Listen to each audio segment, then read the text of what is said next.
My name is Victoria Hayes. I'm 29 years old, and exactly 4 hours after my mother-in-law announced to 200 wedding guests that I had trapped her son, I stood at the reception microphone and played a recording that would silence her forever.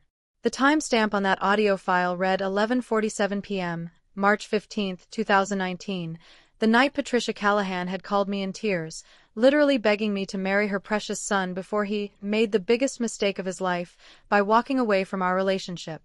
My phone had buzzed 47 times that weekend leading up to the wedding.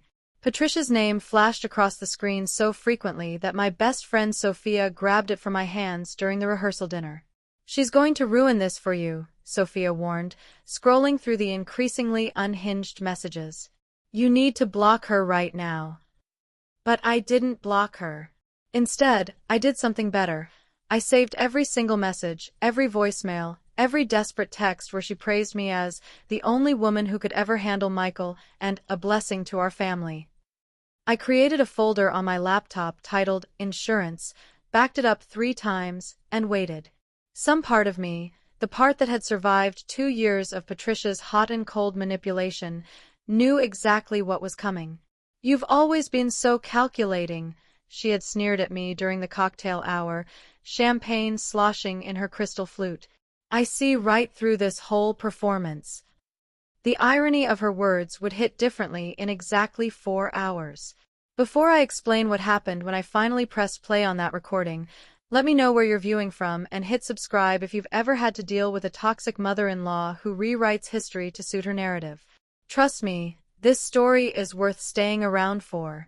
To really understand why Patricia Callahan spent my wedding day trying to destroy me, you'd have to go back exactly 3 years and 2 months to the sweltering August afternoon when I first met Michael at a mutual friend's backyard barbecue in Portland, Oregon. He was 31 then, a software engineer at Intel with kind eyes and an easy laugh that made my stomach flip.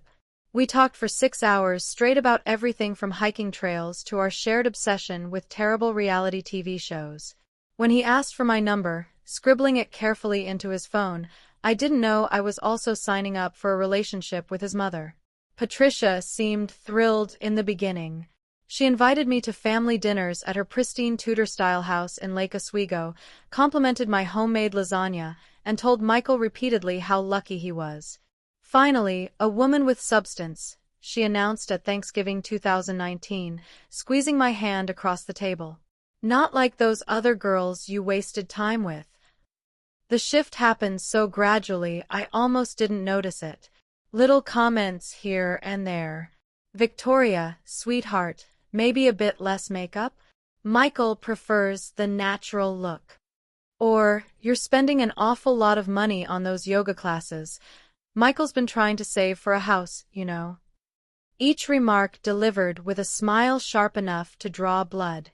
By our first anniversary, Patricia had somehow positioned herself as the third person in our relationship. She called Michael every single morning at 7:15 a.m. I timed it for 2 weeks straight.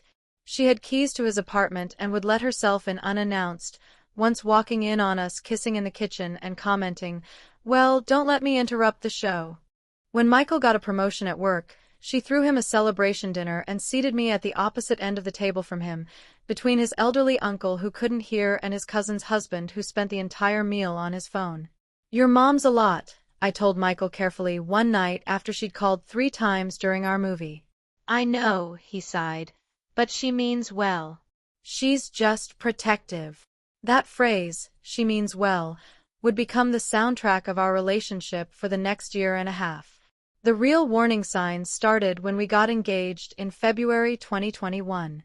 Michael proposed during a weekend trip to Cannon Beach, on the same rocky outcrop where we'd had our first kiss. It was perfect. Sunrise, tears, the works. We called his parents from the car on the drive home, both of us giddy and talking over each other. Patricia's voice came through the speaker, oddly flat. "That's wonderful, honey. Really wonderful." There was a long pause. "Victoria, can you put Michael on? I need to speak with my son privately." I handed him the phone and watched his face change as he walked away from the car. When he came back 15 minutes later, he was quiet. "What did she say?" I asked. "Nothing," he lied. She's just emotional. It wasn't nothing. Over the next 3 months, Patricia launched what I can only describe as a systematic campaign to plant doubt. She sent Michael articles about divorce statistics. She accidentally forwarded him text messages from his ex-girlfriend Amber asking how he was doing. She cried during dress shopping with me and his sister Lauren, claiming she was just so worried about Michael rushing into things. He proposed to Amber after only 8 months, Lauren whispered to me in the boutique bathroom. Mom scared her away, made her life absolutely miserable until Amber broke it off. I'm sorry, Victoria, but you need to know what you're walking into. I should have run then. Sophia certainly told me to. This woman is unhinged, she said when I showed her the text message Patricia had sent me. Michael deserves someone who comes from a good family. No offense to yours, of course. My parents were school teachers. Hers was a real estate dynasty. Apparently, that mattered. But I loved Michael. And more importantly, Michael loved me enough to start setting boundaries with his mother. He stopped answering her morning calls. He took back his spare key. He told her directly, over dinner at her house with his father present as witness, that if she couldn't respect me, she wouldn't be involved in our wedding planning. She cried. She apologized. She bought me an expensive necklace as a peace offering and took me to lunch at Portland City Grill, where she ordered champagne and toasted to new beginnings and the daughter I never had. I wanted so badly to believe in that version of Patricia. I ignored the voice in my head that sounded suspiciously like Sophia saying, "She's playing you." The wedding planning became a chess game I didn't know I was playing. Patricia volunteered to handle the flowers, then tried to book her preferred florist who charged triple our budget. She offered to help with the guest list, then accidentally left off my college roommates while including Michael's entire extended family, people he hadn't spoken to in years. She insisted on approving my dress, showing up uninvited to my final fitting and suggesting maybe something more modest would photograph better. Through it all, Michael defended me more often than not, but I could see the toll it was taking. He started having stress headaches. His jaw was perpetually clenched. One night, about 6 weeks before the wedding, he lay in bed staring at the ceiling and said, "Sometimes I think about just taking you to the courthouse and being done with it." "We're not letting her win," I said firmly, taking his hand. "This is our day. She doesn't get to take it from us." That same night, at 11:47 p.m., Patricia called my phone. Michael was asleep beside me. I almost didn't answer, but something made me reach for it. "Victoria," she said, her voice thick with something that sounded like genuine distress. "I need to talk to you. I need you to understand something." For the next 23 minutes, she poured out a confession I never expected. Michael had called her earlier that evening, she explained, and threatened to cut her off completely if she didn't get it together about the wedding. "He's never spoken to me like that," she sobbed. "He said he'd choose you over me without hesitation. He said you were the best thing that ever happened to him." I listened, silent, as she continued. "I've been awful to you. I know that. I'm losing my son, and I don't know how to handle it. But Victoria, you have to understand, you're good for him. Better than I wanted to admit. Please don't let him cut me out. Please marry him and be patient with me. I'm begging you. You're the only woman who's ever really loved him for him, and I was too proud to see it." It sounded genuine. It felt genuine. I recorded it anyway, a habit I developed after months of her saying one thing to my face and another to Michael. "I forgive you," I told her, meaning it in that moment. "But Patricia, if we're going to move forward, things have to change." "They will," she promised.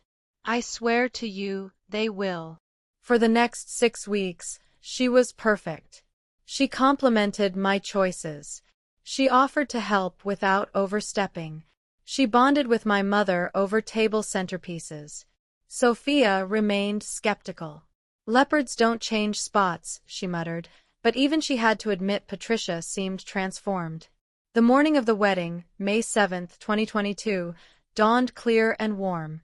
We'd booked the Sentinel Hotel in downtown Portland, a beautiful historic venue with high ceilings and Art Deco details. My bridesmaids, Sophia, my sister Rachel, Michael's sister Lauren, and my cousin Emma, helped me into my dress, a stunning A-line gown with delicate lace sleeves that made me feel like a fairy tale. Patricia arrived at the bridal suite at exactly 10:30 a.m., carrying a small gift box. "For my daughter-in-law," she said, and when she hugged me, I smelled her Chanel No. 5 perfume and felt her hands trembling slightly. Inside the box was a vintage pearl bracelet. "It was my mother's," she explained. "I want you to have it." I wore it down the aisle 3 hours later. I wore it when Michael and I said our vows, when we kissed as husband and wife, when we walked back down the aisle as the church erupted in applause. I wore it during photos, during the cocktail hour, during the first 90 minutes of our reception when everything was perfect and magical and exactly what we'd planned. I was still wearing it when Patricia stood up during dinner service, tapped her champagne glass with a fork until the room fell silent, and smiled that particular smile I'd learned to fear. "I'd like to say a few words about my son and his new bride," she began, her voice carrying clear and strong across the ballroom. Michael's hand found mine under the table, squeezing tight. "Michael has always been special. Brilliant, kind, destined for great things. And he's always been careful about the people he lets into his life." "Mom," Michael started, but she held up a hand. "Please, let me finish. It's important." She took a sip of champagne. The room was absolutely silent, 200 guests hanging on her every word. When Michael first told me about Victoria, I was skeptical. Honestly, I was. She seemed too eager, too focused on locking him down quickly. And now here we are, less than 3 years later, married before 30. She paused, looking directly at me. "Some might say she trapped my son." The gasps rippled through the room like a wave. I felt Sophia stand up beside me. Michael's face went completely white, then flooded with red. His father, Stuart, grabbed Patricia's arm, hissing something, but she shook him off. "But I suppose," she continued, voice dripping with false sweetness, "that's what smart women do nowadays. They find successful men and that's enough." Michael's voice cut through the room like a blade.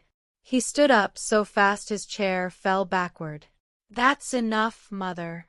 Get out." "Michael, honey, I'm just being honest. Get out of my wedding.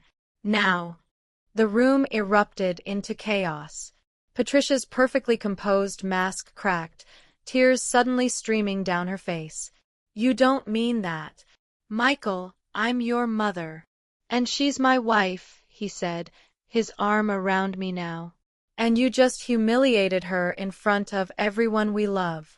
Leave. Now."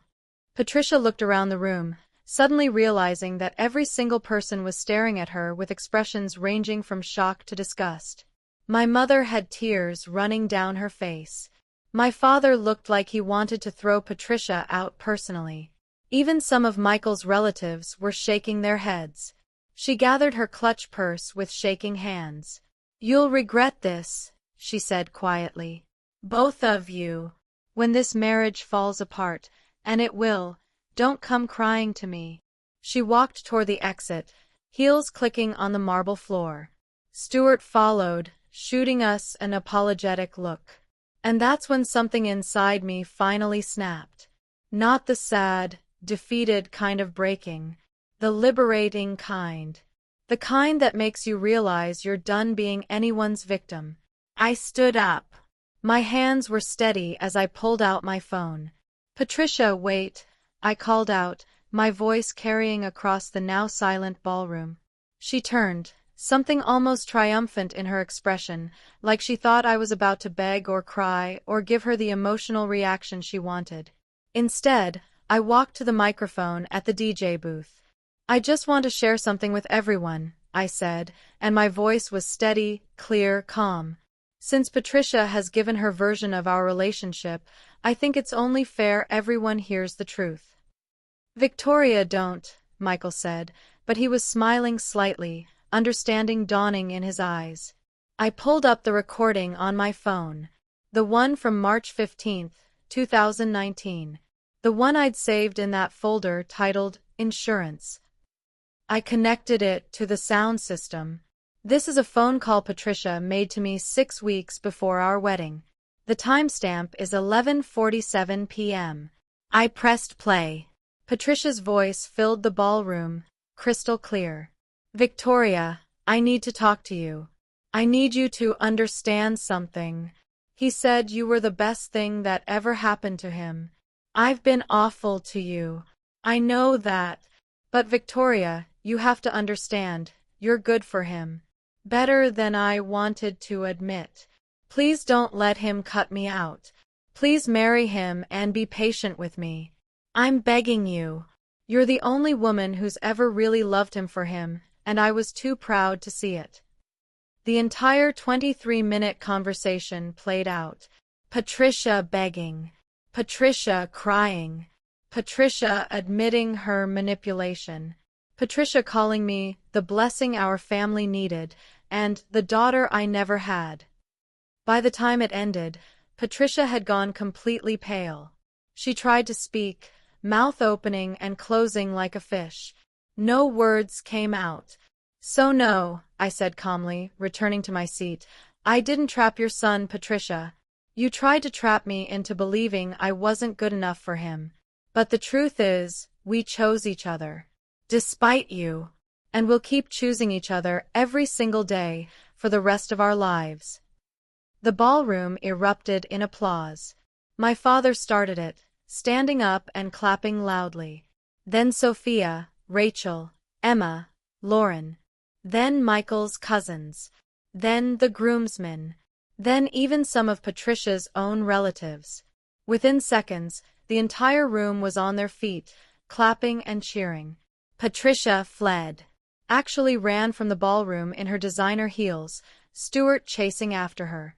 Michael pulled me into his arms, kissing me in front of everyone. I love you so much, he whispered against my hair. That was the most badass thing I've ever seen. She started it, I whispered back. I just finished it. The rest of the reception was pure joy. No more tension, no more walking on eggshells. We danced until midnight. We cut our cake. We took ridiculous photo booth pictures. It became the wedding we'd always wanted, the moment Patricia walked out the door. The fallout began exactly 18 hours later. Sunday morning, groggy and happy in our hotel suite, we woke to 73 missed calls between us.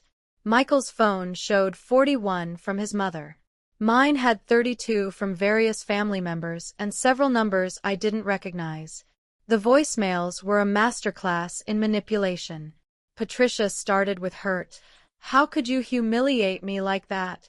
At your own wedding. Then anger. That recording was private. You had no right. Then guilt. I'm your mother, Michael. I gave you life. This is how you repay me. By Sunday afternoon, she'd moved on to sending flying monkeys. Michael's Aunt Carol called, suggesting we think about Patricia's feelings and maybe apologize for embarrassing her. His cousin Brandon texted, "Dude, that was harsh. She's family." She called Victoria a gold digger at our wedding, Michael typed back. In front of 200 people. Where was your concern for family then? Brandon didn't respond. Patricia tried a medical emergency on Monday. A text from Stuart, "Your mother's in the hospital. Heart palpitations from stress. The doctor says she needs to see you." Michael called the hospital directly. The nurse confirmed Patricia had been treated in the ER for an anxiety attack and released within 2 hours, perfectly fine. Classic, Sophia said when I told her. When guilt doesn't work, they go for the sympathy play. By Tuesday, Patricia had switched tactics entirely. She posted on Facebook, actually posted publicly about ungrateful children and being betrayed by those you love most. She didn't mention names, but everyone knew. The comments section became a battlefield. Lauren, bless her, commented, "Mom, I was there. Victoria didn't betray anyone. She defended herself against a completely inappropriate speech. Maybe it's time to take responsibility for your own actions." Patricia deleted the entire post within an hour. Wednesday brought the lawyers. An actual cease and desist letter delivered to our apartment, claiming the recording was made without consent and demanding we destroy all copies and issue a public apology. Michael's response, drafted by our own attorney, was simple. Oregon is a one-party consent state. The recording was legal. The apology will not be forthcoming. Thursday was my personal favorite. Patricia showed up at my workplace, Innovative Solutions, a marketing firm in downtown Portland where I'd worked for 4 years. She waited in the lobby for 90 minutes until I finished a client meeting, then approached me with red-rimmed eyes. "Victoria, please," she said, and for a moment, she looked genuinely broken. "Please talk to Michael. He won't return my calls." I made a terrible mistake. "You made several terrible mistakes," I corrected her quietly, aware of my coworkers watching. "You made them consistently for 3 years. And then you made the worst one at my wedding, in front of everyone who matters to us." "I was nervous," she tried. "I'd been drinking." "I didn't mean." "You meant every word," I interrupted. "That's why you've spent the last 3 years planting those same seeds. The only thing you didn't mean was getting caught." Her face hardened. "You're poisoning him against me." "No, Patricia. You did that all by yourself. By refusing to see that loving Michael doesn't mean owning him. By treating every woman in his life as competition instead of potential family. By choosing your ego over your son's happiness." I walked away. She didn't follow. By Friday, exactly 7 days after the wedding, the messages had slowed to a trickle. Patricia seemed to finally understand that we weren't breaking. Michael had blocked her on his phone. I'd done the same. We'd told the family we needed space, indefinitely. Stuart called once, speaking only to Michael. "Your mother is devastated," he said. "I know she handled this poorly, but she's still your mother." "And Victoria is my wife," Michael responded. "The person I chose to build my life with. Mom's had 3 years to accept that, and she spent every single one of them trying to sabotage us. I'm done making excuses for her behavior." "What do you want from her?" Stuart asked, sounding tired. "A genuine apology to Victoria. Not to me, to her. Acknowledgement of what she's actually done, not just generic, 'I'm sorry you felt hurt,' garbage. And then time, a lot of time, to prove through actions, not words, that she's changed. If she can do that, maybe we can rebuild something. But it'll be on our terms, not hers." Stuart sighed. "I'll tell her." "Don't tell her." She heard the whole conversation. "You're on speaker." There was a long silence. Then Patricia's voice, small and defeated, "I understand." "Do you?" Michael asked. "Because understanding means accepting that Victoria is the priority now. That she comes first. That if you make her choose between you and her own peace of mind, she'll choose peace every single time." "And so will I." Another long silence. "I'll work on it," Patricia finally said. "We'll see," Michael replied and hung up. 1 year later, as I write this from the porch of the house Michael and I bought in Beaverton, Patricia remains at a careful distance. We've seen her exactly 4 times, twice for brief, supervised dinners with Stuart present, once for a stilted birthday lunch for Michael, and once for Christmas morning at Lauren's house where Patricia was polite, quiet, and left after exactly 90 minutes. She's never apologized. Not really. She said, "I'm sorry things got so out of hand, and I wish we could move past this, But never, "I was wrong to say those things at your wedding," or "I treated you terribly and you deserved better." Maybe she never will. Michael has made peace with that possibility. "I love my mother," he told me last month, "but I love my peace more. And I love you most of all." Lauren has become the sister I never had. She sends me funny memes, invites us for dinners with her husband David and their kids, and never once makes us feel guilty for maintaining boundaries with Patricia. "She did the same thing to me," she confided once. "Made me feel like nothing I did was good enough." I'm glad Michael has you. Someone strong enough to stand up to her. Sophia, naturally, has never let me forget my moment of glory. "I still can't believe you actually played that recording," she laughs every time we retell the story. The look on her face when she heard her own voice. Iconic. Legendary. That should be taught in schools. My parents have been amazing. They never once suggested we should keep the peace or be the bigger person. Dad actually high-fived me at brunch the weekend after the wedding. "That woman had it coming," he said. "I've been biting my tongue for 3 years."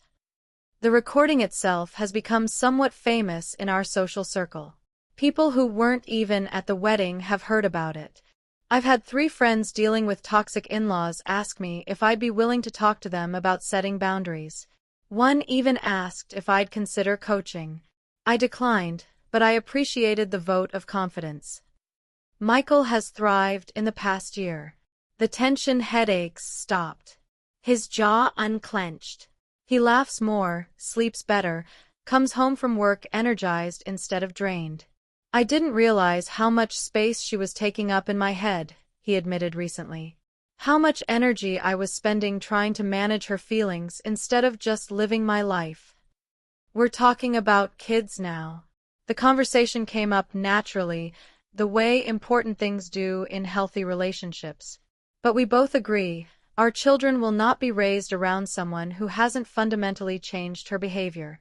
They won't be taught that love means accepting abuse. They won't learn to walk on eggshells to manage someone else's emotions. If she wants to be part of their lives, I told Michael, she has to be able to model healthy relationships. Not perfect. I know that's not realistic. But healthy. Respectful. Kind. The kind of grandmother who adds to their lives instead of complicating them. "Agreed," he said, kissing my forehead.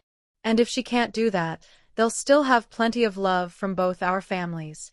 Just not from her."